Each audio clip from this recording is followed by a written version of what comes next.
Hey, CrossFit South Brooklyn, Coach Witt here. I'm going to tell you about our next training cycle. So starting Monday, January 6th, it's going to run for 8 weeks through March 2nd. So it's going to take us all the way through the first week of the CrossFit Open.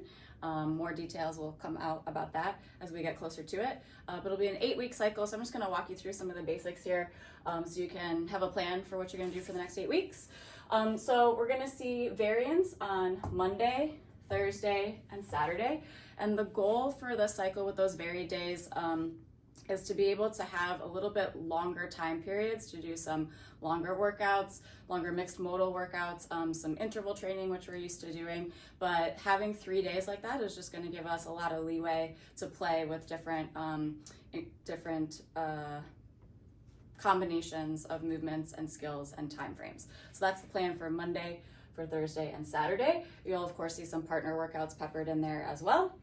And then Tuesday is going to be an Olympic lifting and squatting day. So we've done some things somewhat similar to this before. The focus for the Olympic lifting in this cycle is going to be more about kind of like barbell conditioning or sub-maximal loads, kind of under a little bit of fatigue, rather than going for like our heaviest lifts or going for maximal loads.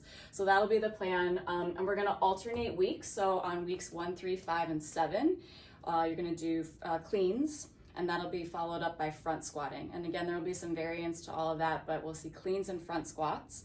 And then on the even weeks, 2, 4, 6, and 8, we'll do snatching and back squats. So we'll get a little toss back and forth between those two patterns.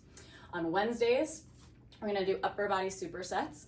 And again, that's gonna kind of go odd weeks and even weeks, depending on what the Olympic lift was the day before. So on weeks that we clean, then on Wednesday, we're gonna do vertical pressing and pulling, so strict pressing with dumbbells and some chin-ups.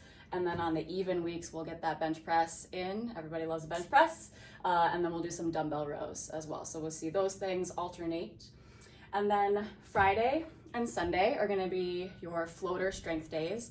And we're gonna keep our options on those days relatively consistent, with the hope that you either pick maybe one thing that you're gonna kind of work a progression on, or if you're, depending on your schedule, as always, you can just pick something that you might have missed earlier in the week and kind of make it up.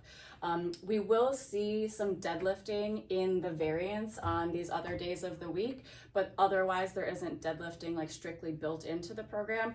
So doing a heavy hinge on Friday or Sunday in a week where you don't see it on those very days is always a good idea. That's pretty much the broad strokes of it. So hope you enjoy. It should be a good time. Type 2 fun, as we always like to say. It'll be challenging, but take us forward into the new year.